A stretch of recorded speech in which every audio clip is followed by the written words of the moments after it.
Ouais. Voilà, mesdames, messieurs, chers collègues, chers camarades, bienvenue à nouveau à vous tous et à vous toutes. Il y a juste un mois, on était à l'Université de Dakar, au restaurant chez Diabaté, pour discuter du volet économique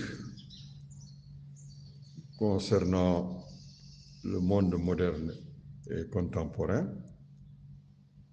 dans le cadre du troisième et dernier module sur la Renaissance africaine. On avait annoncé pour la séance d'aujourd'hui que les volets culture, éducation et sciences seraient traités au CESTI, le Centre d'études des sciences et techniques de l'information, à l'UCAD, l'Université Cheikh Anta Diop de Dakar. Les événements malheureux, événements sociopolitiques que notre pays traverse expliquent le retour au nomadisme. Nous sommes tous des sédentaires et des nomades. La différence, c'est l'intensité avec laquelle on se déplace. Nous nous retrouvons aujourd'hui au centre Amadou Malick Gueye, plus communément connu sous le nom Centre de Bopp, au siège de l'USE, l'Union pour la solidarité et l'entraide, où nous nous trouvons à l'aise comme membres du mouvement social africain et du mouvement social sénégalais et du mouvement social international.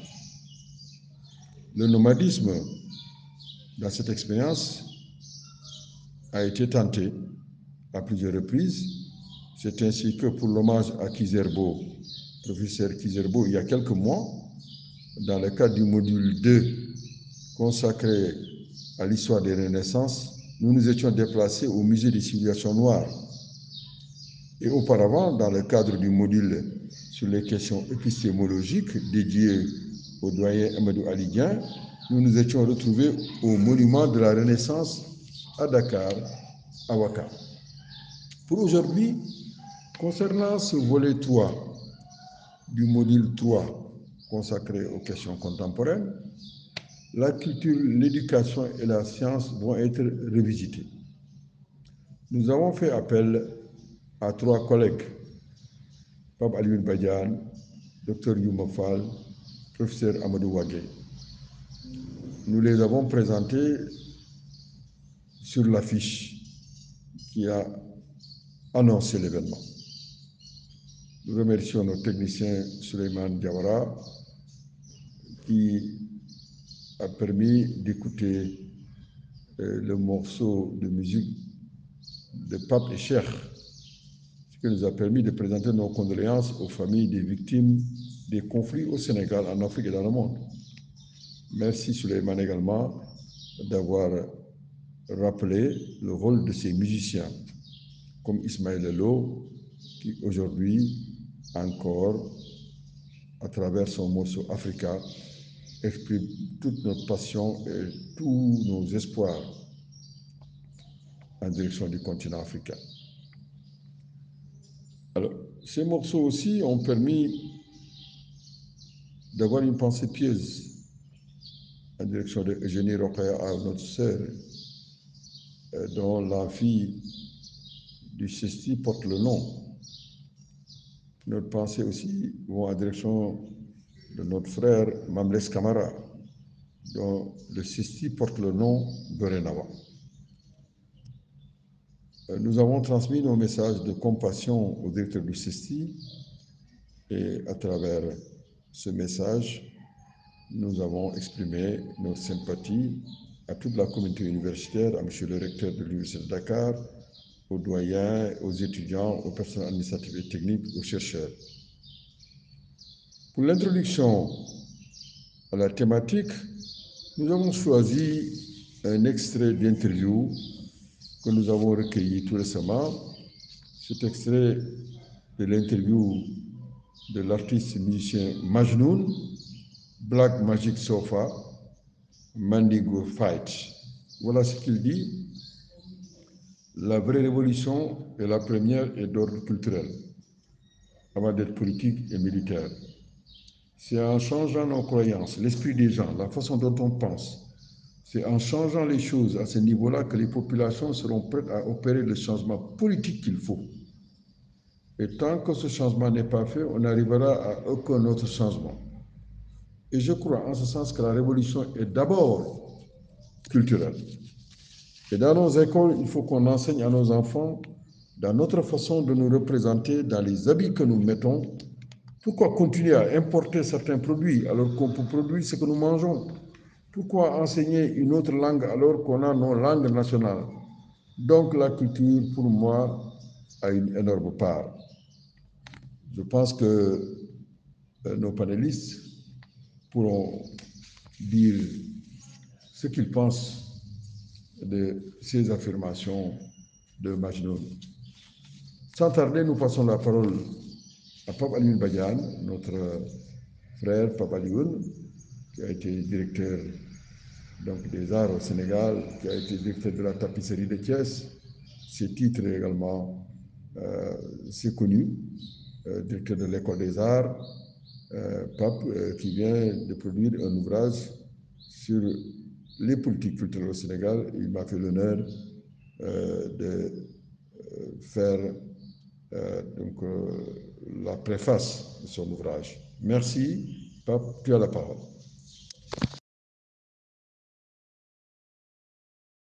Recording is on. Justement, c'est le moment de lui réitérer ma solidarité d'acteur culturel qu'il voudra bien partager avec tous les membres de la grande famille académique, victimes d'une éclipse brutale de la culture que je définis comme la qualité du comportement. Enfin, last but not least, je voudrais me réjouir de partager ce panel avec les collègues que sont Mesdames les docteurs Fatou Sow Diagne et Youma Fall, avec leur gourou mbotay, le professeur Ahmadou Wagué. Je les salue et leur exprime encore l'appréciation bien positive que j'éprouve chaque fois que je finis de les écouter ou de les lire. Mesdames, Messieurs, je voudrais brièvement vous livrer ma part de contribution aux réflexions attendues de notre session d'animation consacrée à la culture et aux sciences au regard de la charte de la Renaissance culturelle africaine. À titre documentaire, nous avons reçu de notre ami Bouba un extrait de la dite charte, notamment les articles 11 à 20 de son titre consacré aux acteurs culturels. Cependant, permettez-moi, avant d'en arriver aux acteurs culturels, de rappeler que la Renaissance africaine est un concept que nous avons hérité de nos devanciers en direction des indépendances des pays d'Afrique. Donc ce n'est pas un simple slogan, c'est plutôt un idéal de développement, de bien-être et de bonheur pour l'Afrique, le berceau de l'humanité.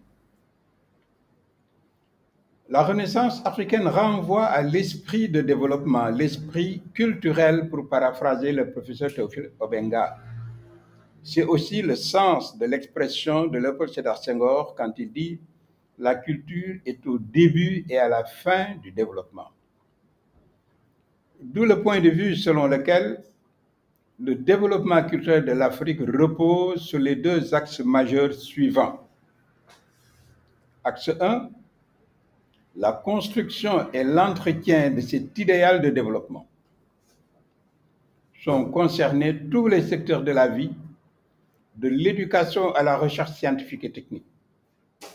C'est le domaine des valeurs de civilisation aux valeurs de culture. Ce sont les solutions de survie que l'homme sociable a été obligé d'inventer, que les vicissitudes de la vie le conduisent à se déplacer vers les autres continents ou qu'il choisisse de rester dans son milieu d'origine, sa terre-mère. Axe 2. Le système d'élaboration des outils de rappel de cet idéal de développement. C'est le champ de la création intellectuelle, artistique et littéraire.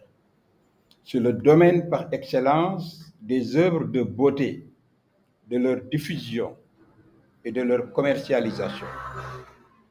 C'est aussi le domaine de la valorisation des éléments du patrimoine culturel, matériel et immatériel, celui des lieux de mémoire à travers les actions de sauvegarde, de diffusion et surtout de transmission aux générations montantes. C'est là que la charte de la Renaissance culturelle de l'Afrique met la lumière sur ceux qu'elle appelle les acteurs culturels. Aujourd'hui, où en est l'Afrique? Autrement dit, quel est l'état de notre recherche de l'idéal africain dans les différents secteurs de la vie? Nos devanciers avaient-ils raison d'associer l'idéologie du panafricanisme à des stratégies d'intégration africaine dans les domaines du développement économique, social, culturel et environnemental? En guise de réponse, commençons par la seconde question. Oui, nos devanciers avaient bien raison de penser et de dire sans cesse qu'il fallait chercher à tout prix à rétablir le tissu social qui a été brutalement déchiré et désintégré par des siècles d'esclavage, de colonisation et de néocolonisation. Dès lors, l'intégration africaine devient un nouvel impératif. Il consiste surtout en un devoir de restitution des valeurs transgressées.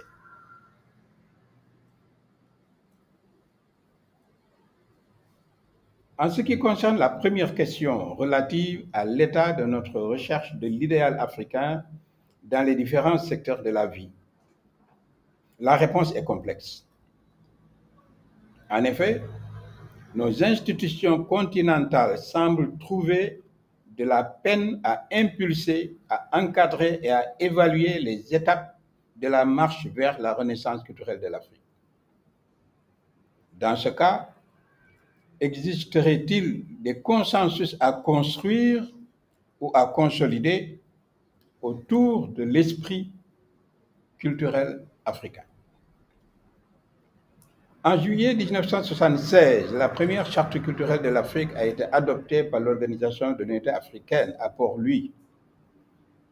Cette charte va inspirer celle de janvier 2006, adoptée par l'Union africaine à Khartoum.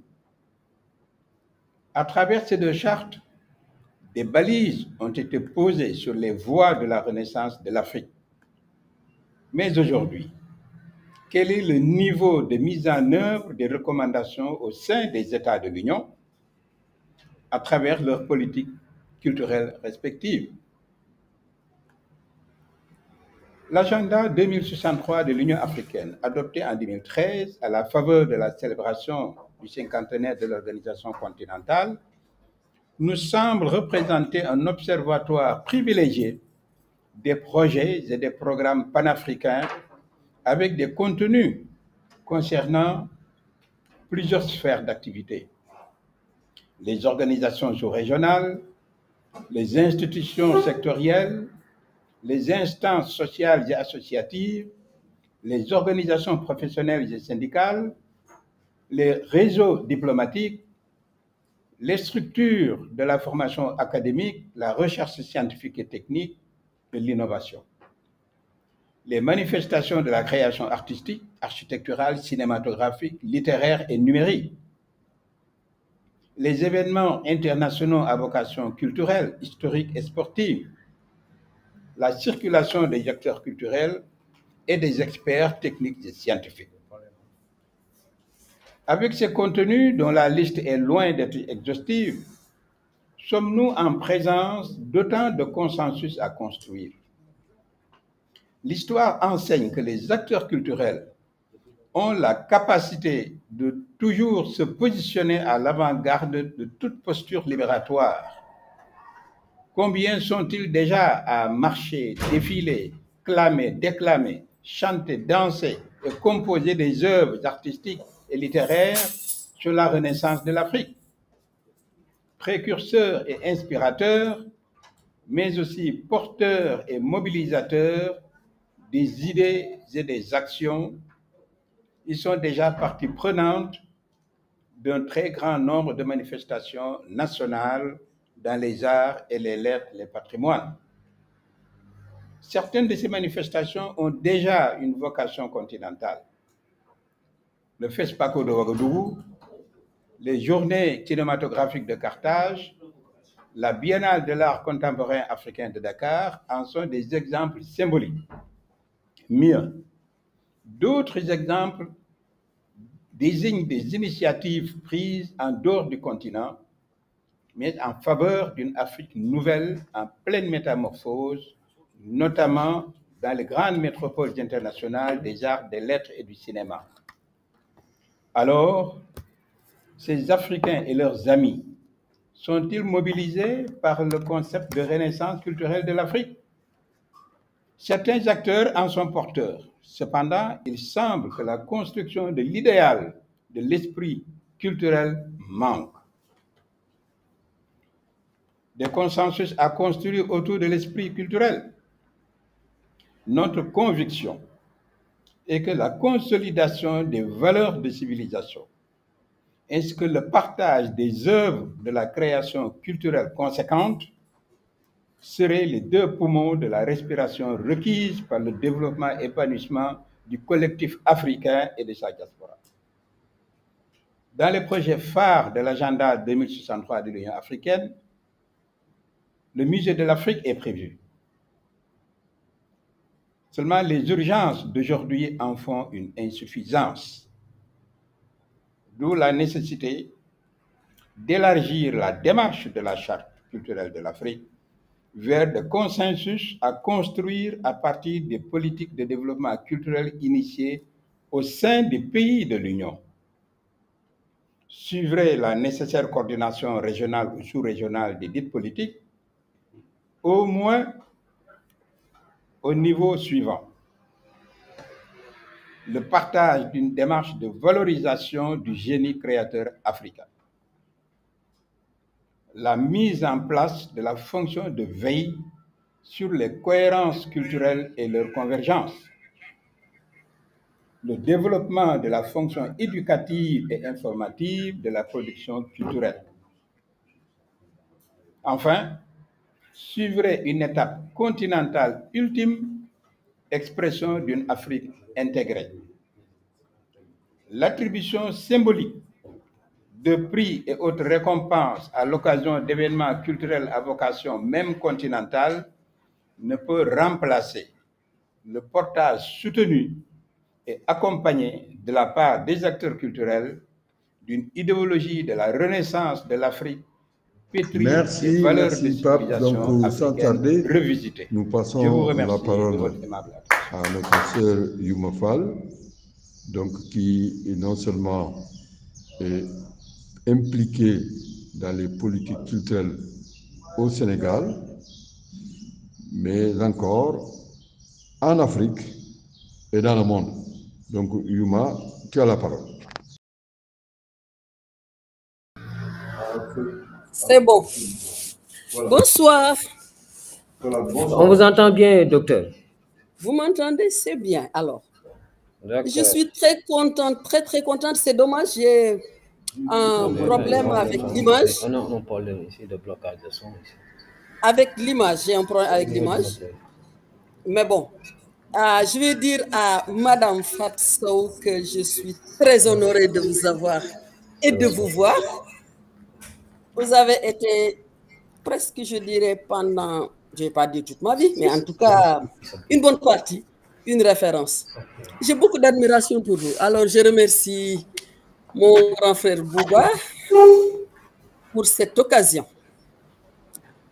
Je remercie tout le monde et puis je remercie le professeur Bouba Diop parce que je suis aussi membre de cette team ICESCO qui travaille sur l'Afrique.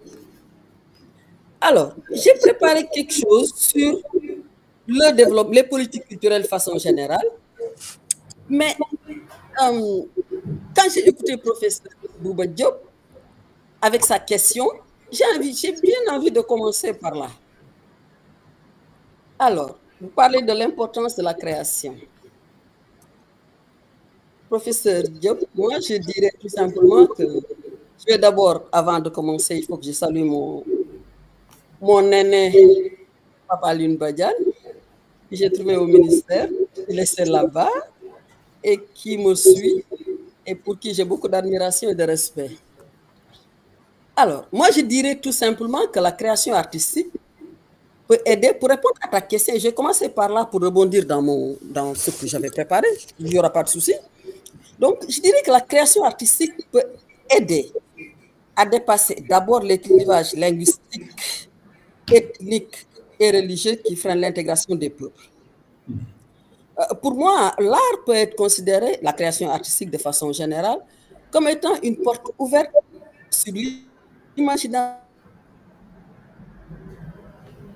C'est la connexion. C'est la connexion.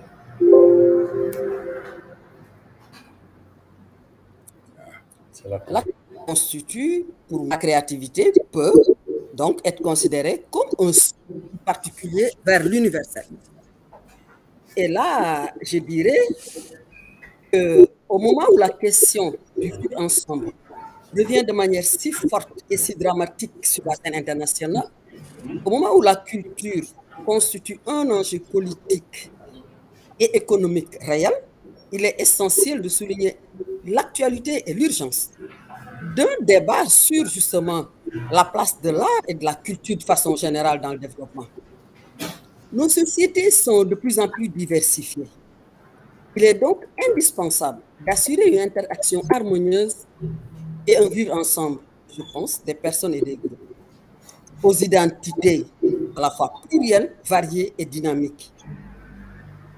Et donc, pour moi, c'est une urgence justement de prendre en compte l'art et la culture dans le processus de développement de façon générale.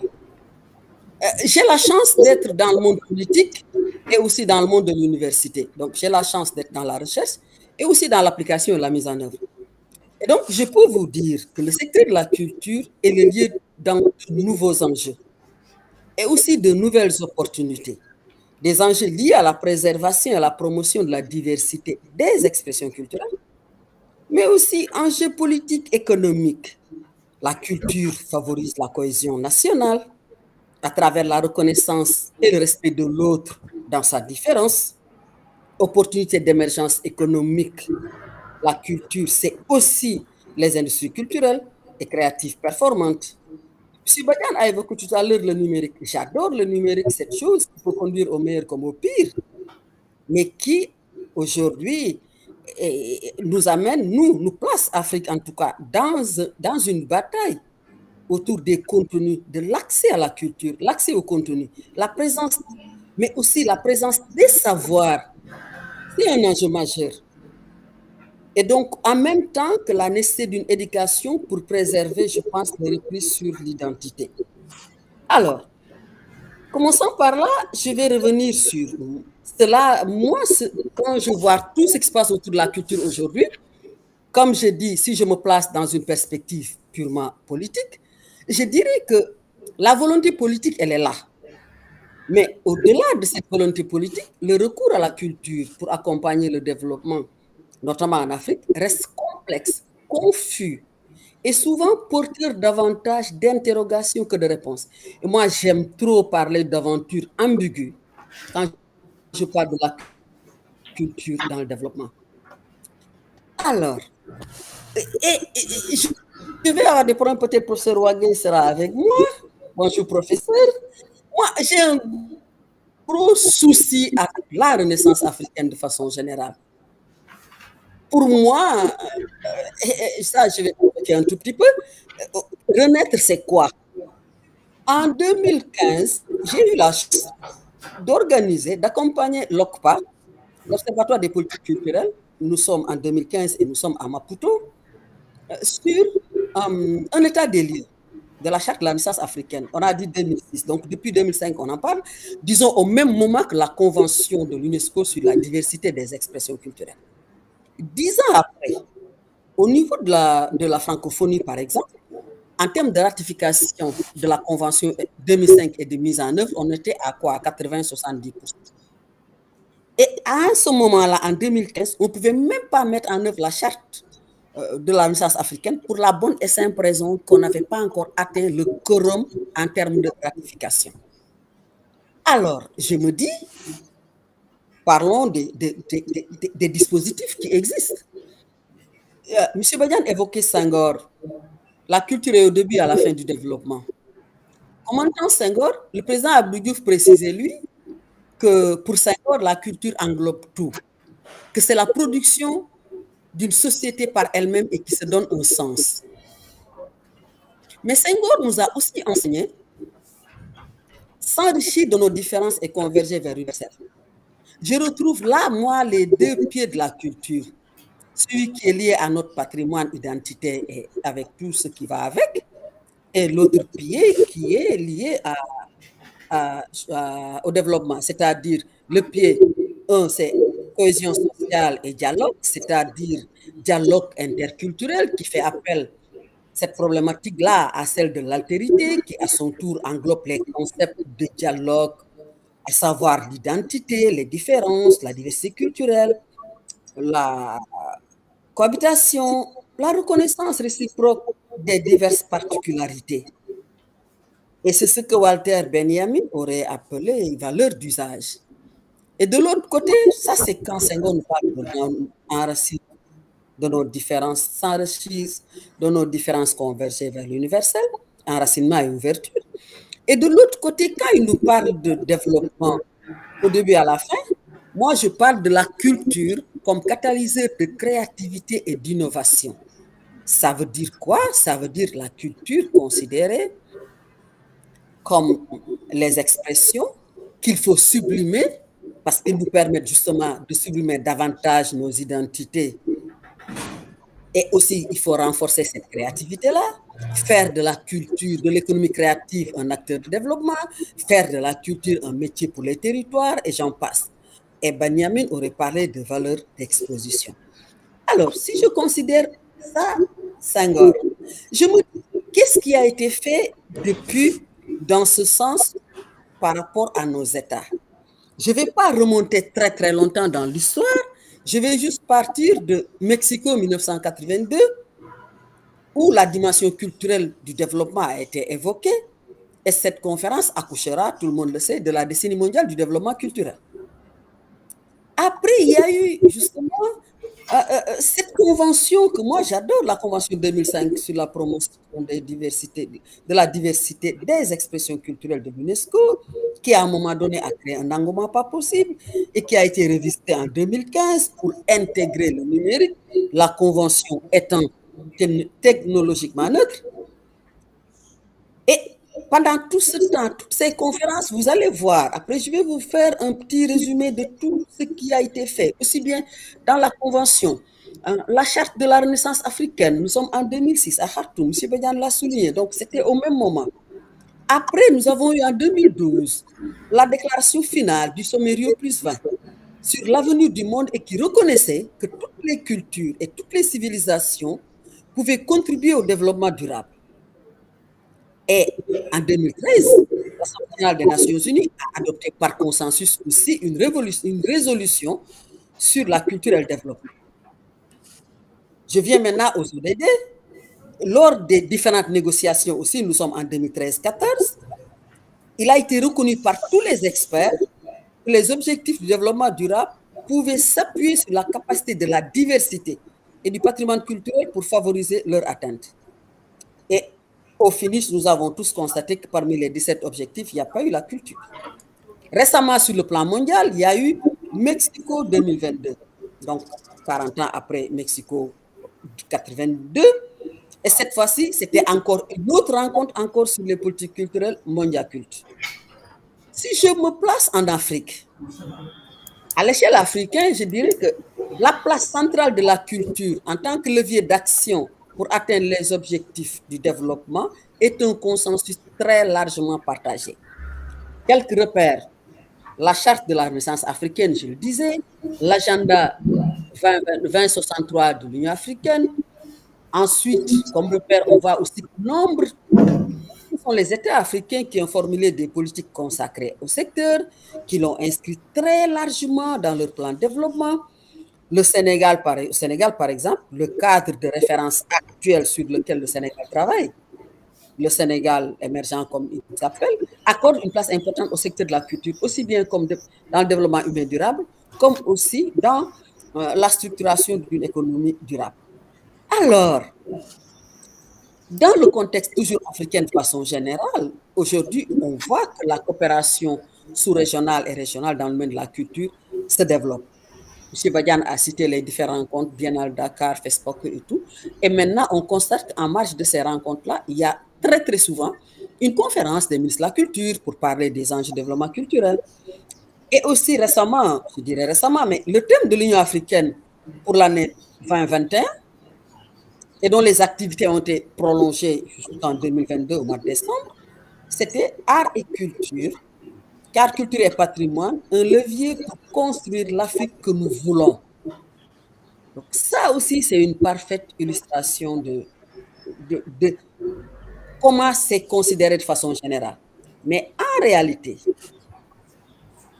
donc toujours de comment c'est considéré, je vais vous dire que j'ai révisé la charte de l'Union africaine, de la Renaissance, j'ai révisé le truc 2063, j'ai examiné un certain nombre de politiques culturelles pour avoir travaillé dans leur formulation avec des États. Qu'est-ce qu'on peut retenir? On peut retenir 7 points qu'on retrouve presque partout. Le premier, c'est encourager la conception et la mise en œuvre de politiques culturelles et linguistiques performantes. Comment langue peut être outil de développement? Comment faire de nos langues nationales des langues de développement? Le deuxième point que j'ai retenu, c'est créer des conditions de financement de la culture, des conditions stables pour financer les politiques et les institutions. Le troisième point que j'ai retenu, c'est favoriser les conditions de la réussite dans l'ère du numérique. Comment soutenir justement la production de contenu, comment soutenir l'accès au savoir et au contenu actuellement pour justement mieux faire connaître notre diversité. C'est un peu envahir l'imaginaire de l'autre en préservant mon imaginaire. Le quatrième point, c'est favoriser la participation culturelle. J'aime trop ça, participation culturelle des jeunes et des femmes et des populations qui sont souvent éloignées de leur propre culture, de leur propre patrimoine. Et on retrouve ça dans tous ces documents de référence. On retrouve aussi un cinquième, c'est favoriser la circulation des œuvres, on en parle souvent, la mobilité des artistes, tout le monde en parle. Quid de la réalité? Quid de la réalité? L'autre point, le sixième, c'est la formation. On parle pratiquement dans tous les documents de formation, de tous les acteurs, comment dirais-je, de l'espace de création, l'espace de réception. En résumé, c'est ce que Becker appellerait les mondes de l'art. Comment on peut former ces mondes de l'art? Et l'autre point que moi j'ai retenu dans tout ça, on parle toujours de dialogue international, engager le dialogue, engager la coopération, comment parler, comment échanger et tout. Et le constat, c'est que, bon, voilà quoi, on est là, mais tous ces dispositifs sont là, mais ces dispositifs connaissent des limites, notamment quand on parle de renaissance africaine. Non, là, nous avons une vision peu ouverte de la culture, vision complètement étriquée. Quand ça nous arrache, en fait, ce qui se passe, que ce soit la Renaissance africaine, que ce soit les politiques culturelles, l'intégration culturelle, moi, c'est un truc je ne vais pas dire qui me fatigue, mais je me dis, mais c'est quoi même, comment intégrer les cultures? Il faut échanger, il faut dialoguer. Kizerbo parlait d'échanges culturels équitables. Moi, ce que j'ai constaté, c'est que les chartes sont discutées par des intellectuels et des professionnels de la culture qui souvent ont, et c'est dommage, une vision anthropologique de la culture ou bien une vision, je sais pas moi, élitiste exceptionnelle de la culture. Les politiques qui doivent financer, généralement, ils ont une considération, excusez-moi un peu, ouais, c'est le festif, c'est ça qui les intéresse. Pour l'économique, c'est budgétivore et pas rentable. Donc, pour nous qui devons défendre la culture, et c'est nous qui avons tendance à avoir une vision anthropologique, élitiste, et tout, c'est pas possible. On ne peut pas continuer comme ça. Donc, cette vision complètement étroite de la culture, là, il faut que l'on essaie de changer. Et dans les limites, donc je vous ai résumé les dispositifs que j'ai retrouvés partout, et là, je suis dans les limites de ces dispositifs-là. En termes de limites, donc, j'ai dit cette vision complètement étroite de la culture. Ensuite, une coopération internationale, on en parle souvent, mais ce n'est pas équitable du tout. C'est aussi le camp des mondialisés qui s'agrandit et le camp des mondialiseurs qui devient toujours complètement, qui s'appauvrit. Et ça, c'est dû en partie au numérique. Enfin, ça l'a accentué. L'usage limité du numérique au service de la culture en Afrique, au service de la production, au service de la réception, c'est accaparé par ce qu'on appelle les GAFAM. Les firmes qui font ce qu'ils veulent avec notre patrimoine, qui nous montrent ce qu'ils veulent que nous voyons. Quand je vois dans nos télévisions nos enfants qui regardent Mango, qui regardent Walt Disney et tout, je me dis, mais quand est-ce qu'on va avoir? On va me dire que TV5 Monde a créé Tichy. Oui, mais Tichy, le contenu, il est fabriqué, excusez-moi, mais aux États-Unis, quoi. Donc, je me dis, quand est-ce que nous, on va se mettre quand même à réfléchir sur qu'est-ce qu'on doit faire? Moi, je rêve, je vais rêver comme Cheikh Anta Diop, mais dans une autre dimension. Je rêve d'avoir une plateforme africaine de diffusion et de production. Pourquoi on ne fait pas dans le concret? Nous sommes trop dans le théorique et ça pose problème. Le respect relatif à la diversité, le respect de l'altérité aussi. Nous, en Afrique, tu vois un Sénégalais qui parle du Burkinabé, il dit le Niak ou bien de l'Ivoirien. Alors, quand est-ce... Et même là, ce que nous vivons au Sénégal, mais c'est dommage et c'est regrettable. Au lieu de régler ça en se disant que c'est entre deux individus ou bien c'est entre l'État et la population, non. Il y en a qui s'amusent à créer un problème entre le Nord et le Sud. Où est-ce que se trouve maintenant cette diversité à construire? Avant de parler, je pense, de cette renaissance soi-disant africaine, il y a des préalables qu'il faut régler. Maintenant, j'en reviens aux politiques culturelles. Tout le monde te parle de politique culturelle. Oui, il y a une formulation dans pas mal de pays. La mise en œuvre, dans la plupart du temps, c'est zéro. Il n'y a pas d'écosystème favorable au développement harmonieux de la culture, la formation, le financement, les infrastructures. C'est pas parce que je suis sénégalaise. J'aime bien dire que je suis sénégalaise, je suis née au pays de Senghor et ça prédispose. Et puis, je suis née au pays de Senghor et c'est le pays de la culture. En termes, je pense, d'infrastructure, on n'est pas les derniers de la classe en Afrique. Mais même, voilà.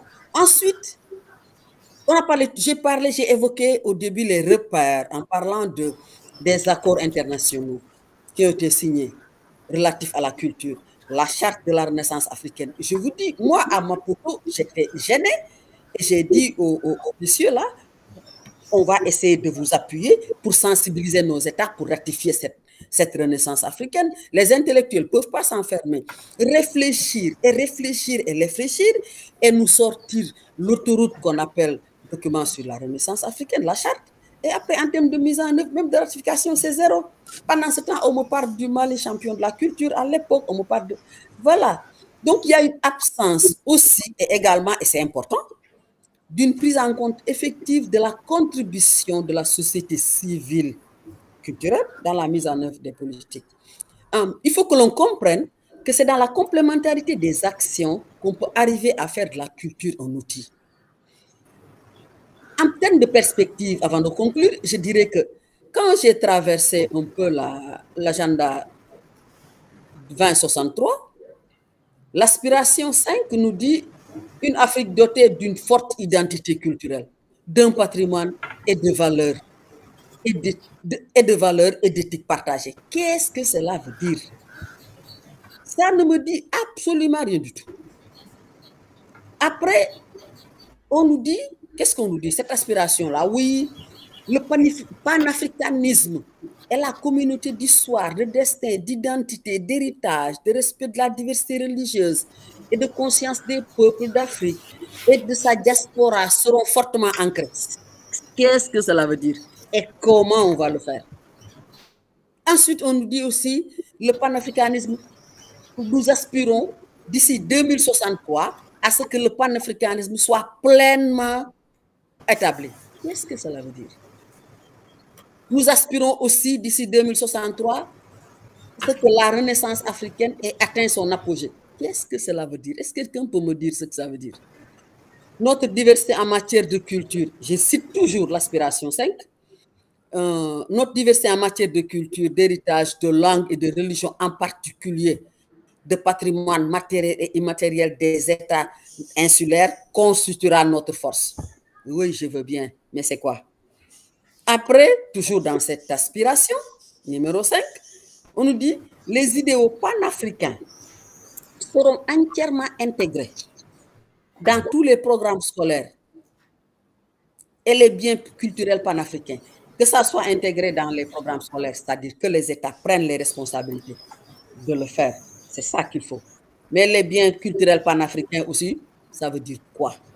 Donc, moi, vraiment, j'ai de gros problèmes avec tout ce qui est renaissance, tout ce qui est État. Moi, je veux bien qu'on nous sorte tout ce qu'on veut comme charte, comme politique, mais il faut, quand nous, défenseurs de la culture, qu'on se mette à sortir ces documents-là. Pourquoi on ne devrait pas assortir ces documents-là de choses concrètes, de plans d'action et demander aux États de mettre en œuvre? Il faut que chacun s'y mette. Je pense que Mondiaculte, moi j'avais placé beaucoup d'espoir en Mondiaculte. Mais qu'est-ce qu'on nous dit dans Mondiaculte? Il y a eu une concertation africaine. Le Sénégal était leader de cette concertation-là. Donc, on nous a dit, oui, l'objectif de Mondiaculte, c'est d'ancrer résolument la culture comme moyen incontournable des politiques publiques et des plans de développement. Oui, mais comment? Mondiaculte, qu'est-ce que ça a permis à l'Afrique? C'était l'occasion pour l'Afrique de faire entendre sa voix pour redéfinir ses priorités immédiates et futures, afin de construire un secteur culturel performant et résilient. Mais nous allons être bientôt 1 an après, on n'a même plus entendu parler de ce document-là. Et pourtant, l'objectif, c'était pour le continent de contribuer à une nouvelle dynamique qui consiste à insuffler un nouvel élan au dialogue mondial sur la culture et le développement. Alors, je vous ai fait, comment dirais-je, un état des lieux sur le plan international en termes de texte et de ratification. Ensuite, mon point de vue sur ce que ça faisait comme développement culturel, comment les États appréciaient tout ça. Mais en conclusion, moi, je voulais tout simplement dire que la culture, ce n'est pas un élément périphérique du développement. La culture est au cœur du développement. Et on a tendance à considérer la culture comme étant, oui, un secteur périphérique. Elle est la condition même du développement. Nous pouvons rappeler, si on le veut, et de façon concrète, que la culture est la condition même de réalisation de certains aspects du développement. Si je prends l'économie, nous avons l'économie de la culture. Si je prends l'écologie, tout le monde sait que la préservation du patrimoine environnemental, quand je parle environnement dans le sens vert de l'écologie et tout, que la culture joue un rôle là-dessus. L'éducation, notamment le maintien des filles à l'école, la culture a un rôle extraordinaire à jouer là-dessus. La santé, mais dans tous les secteurs. Donc, ce n'est vraiment pas un élément de la périphérie. Et donc, nous pouvons rappeler aussi l'importance des savoir-faire traditionnels pour le secteur alimentaire, pour l'agriculture durable, pour la santé. La culture, c'est vraiment un secteur qui contribue au changement social. Et on a du mal toujours. Au-delà des enjeux identitaires, de diversité, la culture a d'autres valeurs réelles. Et quand on parle de valeurs de développement de la culture, et je vais me limiter à ça, c'est que la culture a plusieurs versants. Le versant de la culture dans le développement, il y a le versant esthétique. Quand moi, Youma Fall, je me réveille le matin, j'ai très envie d'avoir une œuvre d'art en face de moi, n'est-ce pas, M. Badian? Et cela m'inspire. Ça, c'est la valeur esthétique de la culture. La valeur de production, c'est quand moi je vends mes œuvres d'art ou bien ma peinture, ma musique. Ensuite, la valeur de territoire est symbolique. Si un pays comme le Burkina Faso est célèbre aujourd'hui, c'est pas pour son pétrole, c'est parce que c'est un pays qui a l'honneur d'organiser le FESPACO. Ça, c'est la valeur de territoire et la valeur symbolique. Après, il y a maintenant la valeur sociale. Il y a un artiste égyptien qui me disait une fois que c'est suite à une participation à la Biennale de Dakar qu'il s'est rendu, qu'il a compris qu'il appartenait à l'Afrique. Donc, le chantier, il est là, il est énorme. Et donc, je vais m'arrêter à ça. Il faut repenser. Les chartes sont là, mais il faut repenser, il faut mettre en œuvre et aussi actualiser. Je ne vais pas dire contemporanéiser, mais actualiser les choses. Et cela s'appelle tout simplement, et là je vais me référer à Xavier Greff et je vais me limiter à ça, cela s'appelle la refonctionnalisation de la culture. Je vous remercie de m'avoir suivi. Je vous remercie de m'avoir suivi. Merci, Yuma. Eh bien, sans tarder, nous allons passer la parole à notre frère Amadou Wagé. Avec Amadou, on a été dans plusieurs combats pour la création du syndicat autonome de l'enseignement supérieur au Sénégal. On a été également dans la lutte pour la création de l'association des chercheurs du Sénégal. Et aujourd'hui, dans le projet Histoire générale du Sénégal, la liste de nos complicités est longue. Sans tarder, Amadou, tu as la parole. Merci Bouba. C'était un grand plaisir pour moi de me retrouver cet après-midi avec vous tous, avec le professeur Bada, toi-même, mon ami Jules, Bama, et puis tous les autres qui sont là. Hein, et pour parler justement des défis de la transition énergétique et écologique pour un développement durable en Afrique. Ce sont des termes qui sont actuellement à la mode. Mais avant d'entrer dans le vif du sujet, je voudrais dire que l'Afrique, comme tout le monde le sait, l'Afrique c'est le berceau de l'humanité. Mais c'est aussi le berceau de la civilisation et le berceau des sciences. Des sciences. Il y a 3500 ans, en Afrique, on a découvert la technologie du fer. 3500 ans. L'écriture a été inventée en Afrique aussi, à peu près à la même période. Donc, quand on parle de renaissance scientifique de l'Afrique, je crois que ce mot renaissance a sa place parce que on a dû traverser vraiment une période, je dirais, de vache maigre où le développement scientifique et technologique en Afrique a été ralenti. Même si, quand on regarde au niveau de toutes nos cultures endogènes, les Africains ont vécu jusqu'à aujourd'hui. Nous n'avons pas disparu. C'est parce que donc, il y avait des connaissances scientifiques et technologiques qui nous ont permis justement d'avoir notre agriculture, notre médecine à un état qui a pu nous permettre de vivre jusqu'à aujourd'hui. Et d'ailleurs, dans le cadre de l'histoire générale de l'Afrique, là-bas, je travaille avec Bouba, qui est le coordinateur général adjoint, et moi, je m'occupe justement d'une commission qui porte sur l'histoire des sciences et technologies, où on a toujours dit, on commence par dire, en préambule, que l'Afrique n'a jamais été un désert scientifique et technologique. Donc, il faut que les gens se le disent une bonne fois pour toutes. Et que les sciences et la technologie sont des héritages communs à toute l'humanité. On ne peut pas dire qu'il y a une partie de l'humanité qui doit développer les sciences et une autre partie qui ne doit pas le faire. C'est un héritage commun. Et là, je prends une citation justement du professeur Abdou Salam, prix Nobel de physique, qui était le directeur du Centre international de physique théorique de Trieste. Bon alors, maintenant pour en revenir donc au défi de l'énergie. Alors, je vais parler d'abord des sources d'énergie, en insistant particulièrement sur les énergies renouvelables. Bon, le nucléaire, je vais effleurer le problème et je dirai pourquoi. Je ne veux pas trop insister sur le nucléaire. Et ensuite, je parlerai des perspectives africaines de la transition énergétique et écologique. Bon, pour les sources d'énergie, comme nous savons, il y a les sources d'énergie fossiles. Et ça, tout le monde le sait maintenant, avec le réchauffement climatique, c'est un véritable problème en Afrique. Les énergies, d'ailleurs dans le monde entier, les énergies fossiles, parce que ce sont des énergies qui produisent des gaz à effet de serre.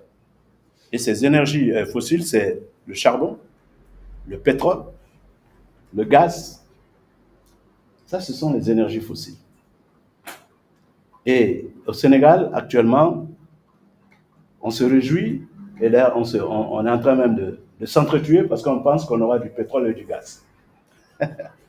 Bon, alors que peut-être qu'il ne faut pas que ce soit la malédiction du pétrole et du gaz, parce qu'on sait ce que ça a donné.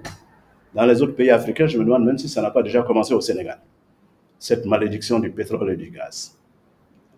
Alors, ensuite, il y a l'énergie nucléaire. L'énergie nucléaire, bon, qui n'est pas une énergie renouvelable. Et qui peut être considérée aussi parmi plus ou moins les énergies fossiles, parce qu'on peut l'obtenir pour le moment à partir de l'uranium, hein, qui est un minéral. Et puis, il y a les énergies renouvelables. Les énergies renouvelables, il y a le solaire. Là, le soleil, ça, c'est une bénédiction pour l'Afrique. Je dis d'emblée qu'avec l'énergie solaire, on peut satisfaire tous les problèmes énergétiques de l'Afrique, tout, et aller tranquillement vers la transition énergétique et écologique. À côté de l'énergie solaire, il y a l'énergie hydraulique, il y a l'énergie éolienne, qui est extrêmement important maintenant, surtout dans les pays européens, surtout pour ceux qui parlent de l'énergie verte, de l'hydrogène. Encore une fois, on veut se servir de l'Afrique.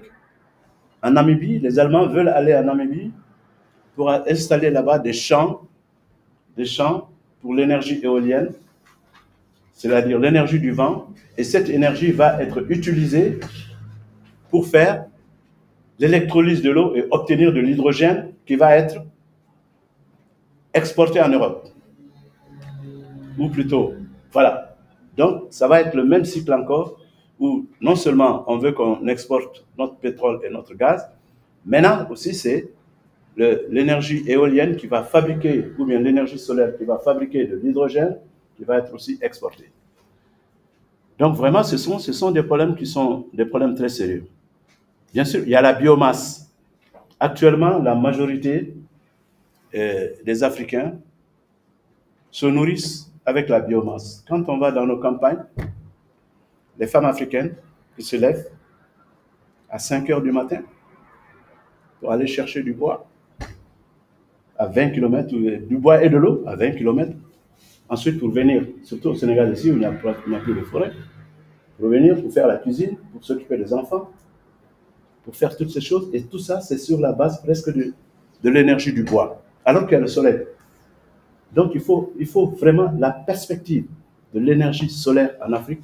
C'est une perspective extrêmement importante et incontournable si on va aller vers un développement durable. Et il y a toujours d'autres sources d'énergie renouvelable en Afrique. L'énergie géothermique, en Afrique de l'Est actuellement, avec l'énergie géothermique, il y a des progrès énormes au Kenya, une partie en Éthiopie. Alors, quand on voit tout ça, avec toutes ces sources d'énergie, quand on regarde l'énergie dans le monde, il y a, comme je l'ai dit tout de suite, il y a l'hydroélectrique, il y a le nucléaire, il y a le pétrole, il y a le charbon. Mais jusqu'à présent, c'est le pétrole et le charbon et le gaz, en fin de compte, qui se taillent la part du lion. Parce que pétrole, c'est 34%, charbon, 31%, gaz, 22%. Bon, l'hydroélectrique, nucléaire et autres énergies solaires, tout ça, ensemble, ça ne fait que 13%. Si on prend l'énergie électrique en tant que telle, le pétrole représente 10%, le charbon, 39%, l'hydroélectrique, 19%, le gaz, 15%, le nucléaire, 17%. Mais tout le monde sait actuellement, nous traversons une crise terrible avec la guerre en Ukraine. Donc, qui a complètement redistribué les questions géopolitiques et géostratégiques de l'énergie. Et l'Afrique est confrontée en première position sur ces questions-là, de géopolitique et de géostratégie de l'énergie, dont je vais parler. Parce que ce sont des questions actuellement qui sont incontournables. Bon, c'est dommage, je n'ai pas la projection ici, mais quand on parle de l'énergie électrique, il y a 600 millions d'Africains qui n'ont pas d'électricité. Donc, on n'a plus de... Parce qu'actuellement, on est presque 1,4 milliard. Et dans ces 600 millions-là, je dirais même 800 millions, il y a 700 millions d'enfants qui ne peuvent pas étudier la nuit parce qu'ils n'ont pas de lumière. Alors qu'on a le soleil. Ils n'ont pas de lumière. Donc ça, c'est une question extrêmement importante. Il faut résoudre cette question de l'électricité par l'énergie solaire. Quand on voit une carte satellitaire, la nuit, l'Amérique est complètement éclairée, l'Europe est éclairée, l'Afrique c'est complètement noir. Il n'y a que le bout là, le bout de l'Afrique du Sud, où on voit un tout petit peu de lumière. Donc ça signifie ce que ça signifie. Alors, mais comment faire pour résoudre tous ces problèmes-là? Pour cela, il faut comprendre quels sont les différents aspects de l'énergie. Par exemple, il y a l'aspect scientifique, je vous ai parlé des sources, il y a la question du stockage, du transport, de la conversion, il y a la politique, tout de suite je vous ai dit, géopolitique, géostratégie de l'énergie, souveraineté énergétique, je ne veux plus parler de sûreté énergétique, ou bien de sécurité énergétique, ou bien sécurité alimentaire, c'est de la poudre aux yeux, surtout sécurité alimentaire. Ça veut dire que, écoutez, vous là, vous avez de l'argent, il faut acheter à manger. On ne parle pas de souveraineté alimentaire, il faut qu'on produise ce qu'on mange, on ne doit pas acheter ce qu'on mange, il faut produire d'abord. Donc voilà, donc il y a tous ces concepts-là et il faut faire extrêmement attention, surtout quand on parle de l'énergie. Il y a la question aussi de l'acceptation par le public, surtout quand il s'agit des énergies nucléaires. Et actuellement, les gens profitent de la guerre en Ukraine, avec la fermeture des gazoducs qui venaient de la Russie, pour revenir au charbon et au nucléaire. Donc, ce qui va vraiment, surtout le charbon, qui va augmenter le réchauffement climatique et qui va vraiment hypothéquer complètement l'avenir du monde. Parce que nous, les Africains, on contribue au minimum au réchauffement climatique, mais les impacts, c'est nous qui les subissons. En termes d'inondation, de désertification, de crise alimentaire. Donc vraiment, ça aussi, c'est un problème sérieux. Et là, ça entraîne bien sûr les questions d'environnement et de développement durable. La pollution, ces jours-ci, on parle de plastique. La transition écologique. Qu'est-ce qu'on va faire du plastique? Qu'est-ce qu'on va faire de toute cette pollution globale, de la gestion des déchets? Alors, et là, comme je le disais, ça pose toutes ces questions sur comment faire la transition énergétique et la transition écologique. Et pour cela, il faut se projeter dans le futur. La projection dans le futur, c'est quelles sont les perspectives pour l'énergie. Quel genre d'énergie pour demain? Bon, pour l'Afrique, la réponse est claire. C'est l'énergie solaire. Il ne faut pas chercher de midi à 14 heures. Il faut développer l'énergie solaire. Parce qu'avec l'énergie solaire, on peut rentrer dans nos campagnes. On va parler tout de suite là de l'équilibre genre. Mais il y a un déséquilibre total du genre ici en Afrique parce que ce sont les femmes qui subissent toutes les injustices qu'il faut. Parce qu'elles n'ont pas d'énergie. Parce qu'elles n'ont pas d'énergie. Et j'ai remarqué, d'ailleurs souvent je l'ai dit à nos collègues de l'université, elles se battent pour égalité, machin, mais elles ne pensent jamais aux femmes qui sont dans les brousses, qui n'ont rien à manger. Elles pensent pour devenir ministre. C'est ça qui les intéresse. Ou bien être député, parité. Député, autant d'hommes et autant de femmes. Alors que le problème de l'Afrique, c'est comment faire en sorte que dans nos campagnes, nos populations puissent vivre décemment, puissent se soigner, puissent se nourrir, puissent avoir de l'eau potable. C'est ça le problème. Mais on ne pense pas à ça. Bon, c'est pour ça, donc, pour les perspectives de l'énergie pour le futur, justement, c'est comment faire en sorte que les énergies renouvelables en Afrique puissent apporter de la nourriture, de la santé, de, de, de, de tout ce qu'il faut au niveau de nos campagnes pour améliorer les conditions de vie pour un développement durable, pour ne pas polluer notre atmosphère. Bon, les énergies renouvelables, bien sûr. Depuis que j'ai commencé, je parle surtout du soleil. Vous savez que c'est le soleil qui est à l'origine de la vie sur la Terre. S'il n'y avait pas de soleil, il n'y aurait pas eu de vie. Et qu'est-ce qui se passe au niveau du soleil? Il y a ce qu'on appelle là-bas des réactions thermonucléaires, où il y a la fusion des atomes légers, des noyaux légers, d'hélium et d'hydrogène qui donnent de l'hélium et qui produisent une énergie colossale.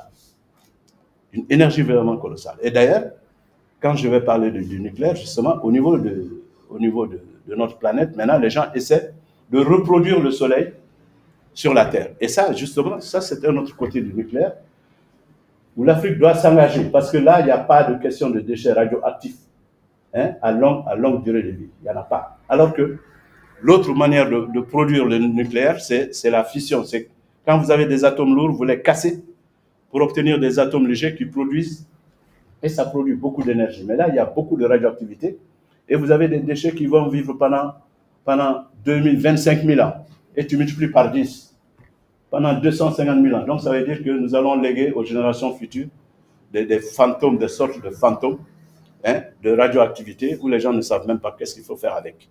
Et donc, ça, ce n'est pas le développement durable. Le développement durable, c'est celle qui nous permet, nous, de vivre, et qui permet aussi aux générations futures de vivre, de faire leur vie. Donc, c'est pour vous dire que l'énergie solaire, vraiment, a une importance fondamentale. Et bien sûr, les méthodes de captage, c'est surtout le solaire photovoltaïque et le solaire thermique. Photovoltaïque, ça, vous le voyez, c'est les panneaux solaires. Vous vous imaginez si à Dakar, sur chaque maison, il y avait des panneaux solaires qui sont interconnectés, comme en Allemagne. L'Allemagne n'a pas de soleil, mais ils ont interconnecté tous les panneaux solaires et ils produisent presque 30 gigawatts d'énergie solaire. Alors qu'au Sénégal, toute la production d'énergie, c'est à peine 1 gigawatt. Toute l'énergie du Sénégal, 1 gigawatt. L'Allemagne, avec le soleil, peut produire 30 gigawatts. La Chine, n'en parlons pas, la même chose. Donc, ça veut dire que si au Sénégal, on s'y met, on va produire 100 gigawatts. Et c'est l'équivalent de 100 centrales nucléaires. Donc, on n'aura pas de problème d'énergie pour demain. Donc, dans ces techniques de captage, donc, il y a l'énergie photovoltaïque, il y a l'énergie thermique. Le thermique, ça, c'est ce qui consiste à avoir, par exemple, sur son toit, un chauffe-eau solaire qui transforme l'énergie du soleil en énergie thermique, et où tu peux avoir de l'eau chaude à la maison, où tu n'as pas besoin de payer de l'électricité, de chauffer de l'eau avec de l'électricité.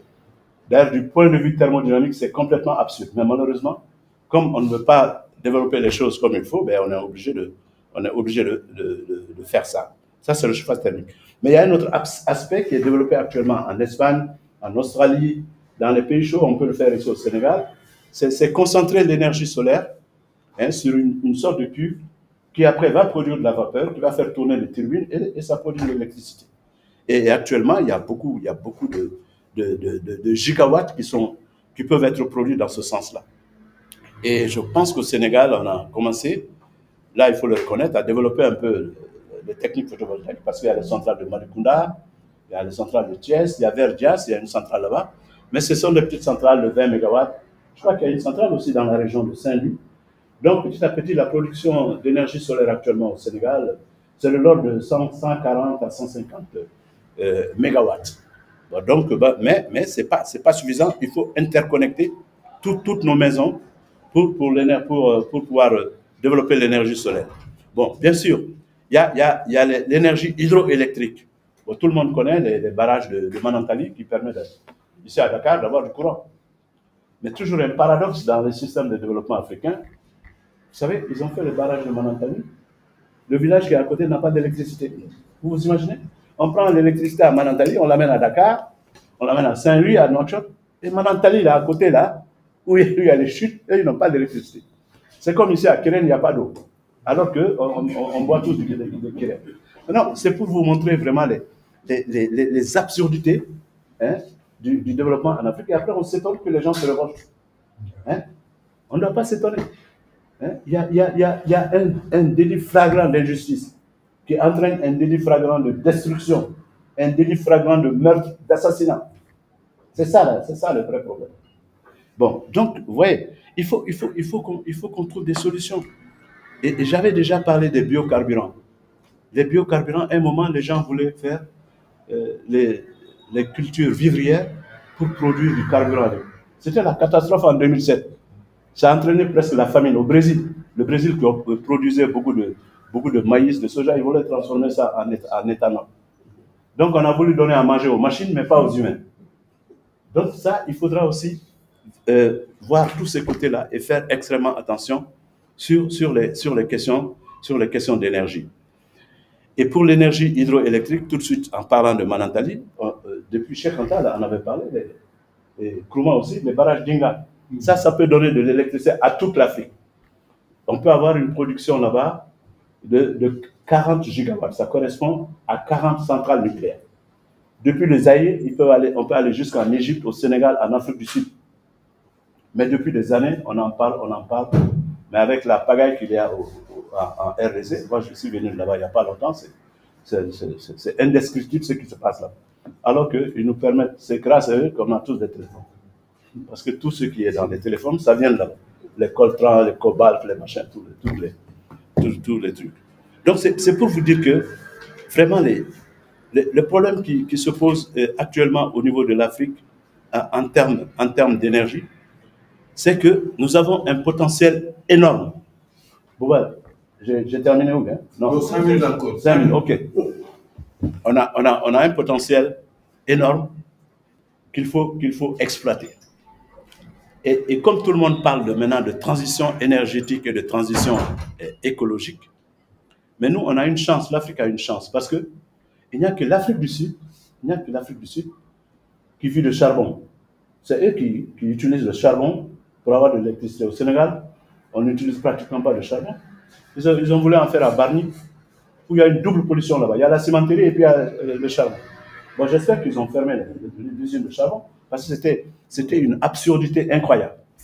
Bon, donc nous pouvons aller tranquillement vers la transition énergétique. Parce que la transition énergétique, c'est comment aller vers les énergies carbonées, c'est-à-dire le pétrole, le charbon, pour aller vers les énergies renouvelables. En Europe, ça pose un problème là-bas parce qu'eux, ils ont l'habitude de vivre sur du gaz, du pétrole, du charbon. Donc eux, ça peut prendre plus de temps. Alors que nous, en Afrique, on peut aller directement. On peut aller directement sur les énergies renouvelables qui peuvent nous permettre de donner à manger, d'amener la santé à nos populations. Par exemple, quand on regarde les zones culturelles au Sénégal, en Casamance, les mangues qui pourrissent, au Fouta, les tomates, le riz, on ne peut pas. Mais si on a l'énergie solaire, on peut conserver tous ces produits alimentaires. On peut les conserver. On peut avoir de l'eau pour faire de l'irrigation. On peut pomper de l'eau avec l'énergie solaire. Donc ça veut dire qu'on a des potentialités. Et ce n'est pas seulement le Sénégal, c'est partout en Afrique qu'il y a ces potentialités-là qu'il faut exploiter. Mais bien sûr, cela demande un développement scientifique et technologique, surtout les sciences fondamentales au niveau de nos universités, au niveau de nos instituts de technologie. Il faut que les gens commencent à fabriquer des cellules photovoltaïques. Il faut qu'on commence à penser aux techniques d'innovation pour la production, en utilisant les nanotechnologies, en utilisant les cellules organiques qui ne coûtent pas cher et qui permettent de mettre à la disposition de tout le monde cette énergie dont le bon Dieu a gratifié l'Afrique. C'est gratuit. Au moins, heureusement, le soleil est gratuit. C'est pour ça que les gens ne veulent pas le développer. Parce que tu ne peux pas vendre ça directement. Oui, mais c'est ça. Hein. S'ils pouvaient vendre l'air, ils allaient le vendre. Hein, mais heureusement que pour le moment, on peut pas le faire. On vend l'eau alors qu'on ne doit pas vendre. Bon, maintenant, je vais essayer de conclure parce que je sais qu'il ne faut pas. J'ai tellement de choses à dire, mais je vais aller directement à la conclusion pour dire vraiment, c'est ce qui concerne la transition. Je peux dire qu'en Afrique, la transition énergétique et écologique peut ouvrir de nombreuses opportunités. Les solutions d'accès à l'énergie basées sur le solaire font partie de celles qui peuvent se développer le plus rapidement en zone rurale et urbaine. Donc le soleil, c'est pour tout le monde. Les centrales solaires, les pompes d'irrigation à énergie solaire et l'énergie éolienne sont moins coûteuses à l'usage que les pompes à moteur diesel et peuvent améliorer la productivité alimentaire et la résilience aux sécheresses. La recherche, la fabrication, la production de composants et les solutions d'accès aux énergies renouvelables constituent des opportunités pour un développement industriel de l'Afrique qui doit se positionner pour devenir un acteur majeur dans l'extraction et le traitement des minéraux critiques qui sont essentiels pour construire les batteries, les technologies liées à l'hydrogène, ça je vous ai dit ça tout de suite, et les énergies renouvelables du futur. On pourrait identifier de nouveaux développements promoteurs en matière d'hydrogène vert, autre domaine qui présente un potentiel énergétique énorme pour le continent. Je vous remercie. Merci, professeur Wagué. Parce que vraiment, ce n'est pas la peine de résumer ta pensée. Je pense que nous avons écouté. Nous avons une quarantaine de minutes pour échanger et également arriver à la synthèse. Je pense que la première personne à intervenir, je l'avais signalé, c'est la marraine. Je ne sais pas si Fatou est en ligne. Après, on va prendre 2 personnes dans la salle et 3 en ligne. Parce que vous savez, l'équilibre est difficile. Ceux qui sont en présentiel pourront continuer. On est là. Même si la ligne est coupée. Mais je commence par la marraine. Fatou, est-ce que tu es en ligne? Oui, je suis en ligne. Voilà, tu as la parole. J'ai du mal, hein? Est-ce que vous m'entendez? Oui, on t'entend très bien.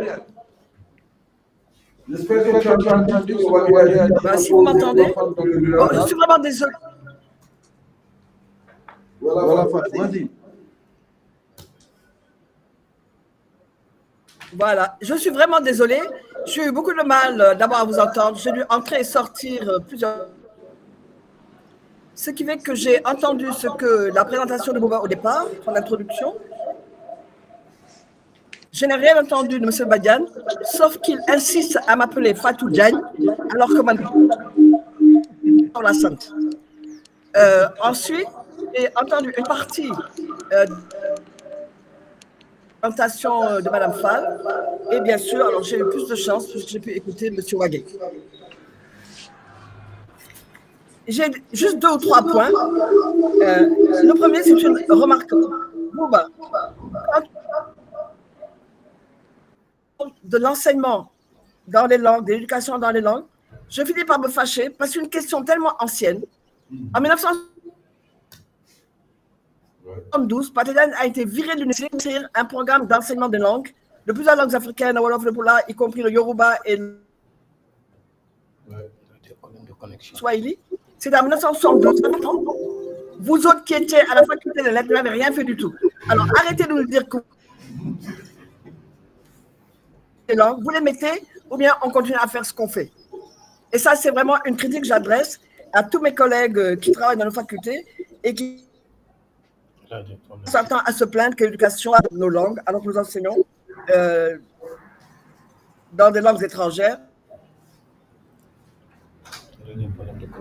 moi y compris. Je voudrais, alors sur le point, alors pour M. Wagué, que je connais bien pour l'avoir rencontré à l'association des chercheurs sénégalais à l'UQAM, sur l'énergie solaire, en 1983, j'ai mené une enquête avec une équipe, avec un bureau de recherche sénégalais qui s'appelait Orgatech, avec Raïlou Sall et d'autres personnes, sur l'énergie solaire. L'énergie solaire, les Français ont pris le terrain de Sénégal comme champ d'expérimentation. Pour l'éolienne, c'était en 1982-84. Et j'étais la sociologue qui faisait des enquêtes sur le terrain pour savoir comment est-ce que ça marcherait, comment ça fonctionnerait, quels étaient les besoins en énergie. Les éoliennes, et au Sénégal, on n'en a toujours pas. Alors, qu'est-ce qui se passe? Est-ce qu'il y a une raison scientifique qui fait qu'on n'y arrive pas, là où il y a toujours le soleil, ou bien est-ce qu'il y a un problème politique? En tout cas, nous avons des questions dont nous avons les solutions, et puis après, on se met à voir comment les appliquer. Et ça, c'est vraiment un problème. Et c'est vraiment le commentaire que je voulais faire quand je vous ai écouté. Parce que ce que vous avez dit, il y a 40 ans, hein, il y a 40 ans, quand on met des recherches sur le terrain. Puis alors, à propos de la culture, j'ai juste une ou deux réflexions à faire.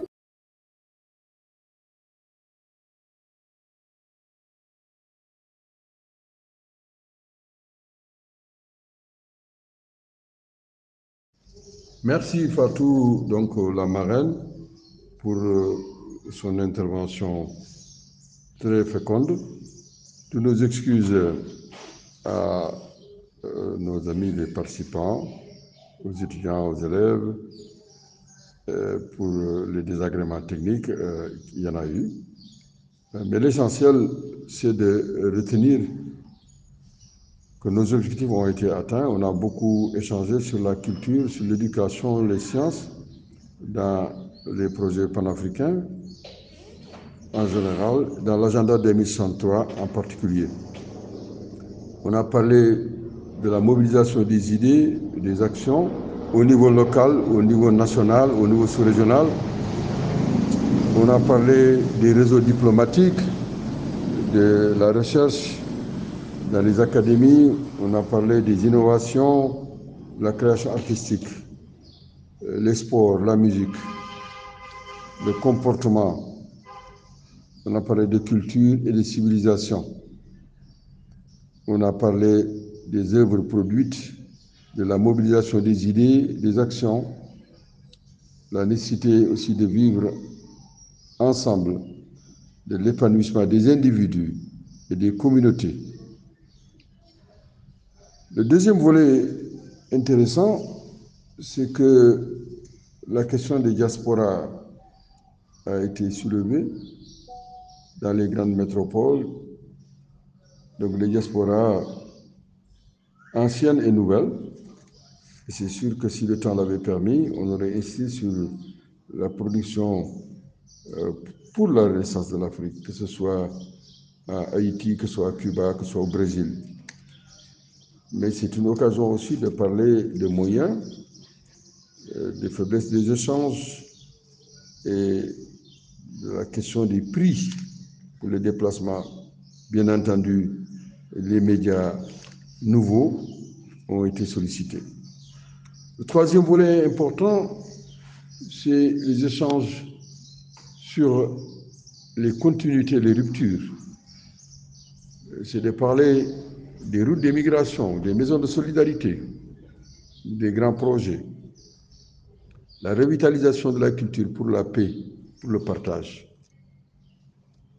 Ces échanges nous ont permis d'aborder en quatrième point les nouveaux enjeux, la promotion de la solidarité, de la diversité.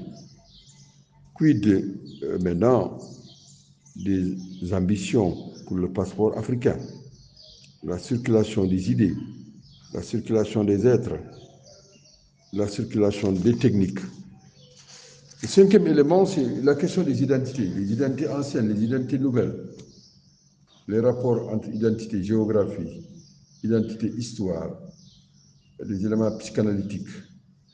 Bref, il faudra peut-être d'autres séances pour parler des apports féconds et des chocs des cultures, des chocs des idées. On a parlé de Senghor, on a parlé de Cheikh Anta Diop, on aurait pu parler de Nkrumah, de Modoudia. Comment prendre ce qui est convergent, mais comment aussi traiter les chocs féconds. Le sixième point, c'est sur les Africains face au reste du monde. Les Africains dans la francophonie, dans le Commonwealth, les Africains face à leurs interlocuteurs chinois, indiens, bref, les Africains entre les vents d'Est et les vents d'Ouest. Il y a eu des projets généreux faire du Swahili une langue continentale. Quelles sont les universités qui sont en avance dans ce dossier? Quels sont les États qui sont en avance dans ce dossier? D'autres questions sur lesquelles il faudra revenir. La production, la gestion des produits culturels. Comment tout cela doit être mené? Comment traiter les conflits? Comment faire en sorte que la production soit une richesse?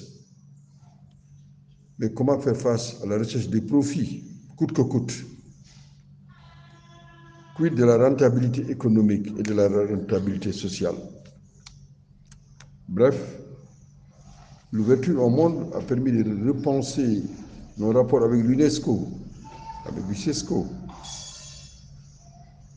L'intervention d'organismes qui n'avaient rien à voir avec la culture au départ, mais qui ont été plus puissantes que les structures qui étaient traditionnellement en charge, comme l'UNESCO. La Banque mondiale et les ravages dans les politiques culturelles.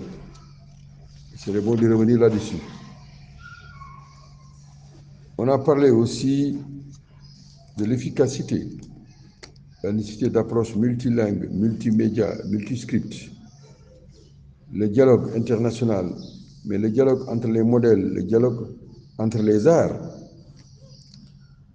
comment gérer la diversité, comment favoriser le respect mutuel, les questions de bibliothèque nationale, de médiathèque, au niveau national, au niveau local, au niveau international. Puis de la question du monitoring, du benchmarking, de l'évaluation des politiques, puis des budgets. Tout cela a été abordé de manière approfondie. La responsabilité des États a été soulignée. La ratification, mais surtout la mise en œuvre des politiques. Le rôle de la société civile qui est déterminant. Et ça a été l'occasion de rappeler la fameuse formule d'un aîné, Paul Gérin Lajoie, d'origine canadienne, qui, ici à Dakar, il y a plus de 20 ans, a crié très fort que le rôle de la société civile, c'est de prendre son pied et de taper sur les fesses des gouvernements pour les pousser à avancer, à rendre service à la communauté. Je crois que les perspectives qui s'offrent sont intéressantes, surtout cette année, année durant laquelle le centenaire de Cheikh Anta Diop est en train d'être célébré, le centenaire de Sembène Ousmane aussi, juste après la célébration l'année dernière du professeur Kizerbo. Les débats qu'on aura sûrement en 2024 permettront de revenir sur de grands chantiers. L'Union africaine veut organiser une rencontre au Togo l'année prochaine. Ici à Dakar, la chaire que nous dirigeons souhaiterait organiser le cinquantenaire de la fameuse conférence du Caire. Donc, des rendez-vous sont pris. On a beaucoup échangé aussi sur les projets d'écriture de l'histoire de l'humanité, l'histoire de l'Afrique, l'histoire de nos différents pays. Ces projets sont à encourager, parce qu'ils permettent de voir l'évolution des politiques en matière de sciences, de culture, d'éducation. On a parlé de technique et d'énergie. Le débat sur l'énergie nucléaire, l'énergie solaire, sur les autres formes, les autres sources d'énergie marémotrice, hydroélectrique, bon, les énergies fossiles, je regarde tout cela a été discuté et la question de la souveraineté énergétique a été posée. Et cela est un défi extrêmement important. Pour les perspectives, nous avons souligné la nécessité de voir large. Donc, la mutualisation, la solidarité, les grands barrages pour toute l'Afrique, ces questions-là ont été revisitées et posées. Et enfin, on avait souligné la définition de la culture, et en conclusion, on revient là-dessus. La culture, comme on a tenté de le faire au Sénégal il y a quelques années, dans le Front culturel sénégalais, c'est un ensemble d'habitudes, d'attitudes et d'aptitudes d'un peuple à un moment donné de son histoire. C'est aussi des habitudes, des attitudes et des aptitudes d'un individu à un moment donné. La culture, c'est des pensées et des actions. C'est effectivement une culture spécifique à l'homme, la qualité du comportement. On a essayé d'aborder la question des politiques volontaristes avec des limites.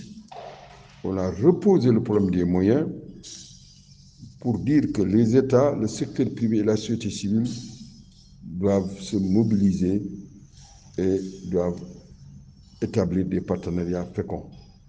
Notre prochain rendez-vous, c'est en juillet, le 6 juillet, je crois, et ce sera sur les utopies, et comment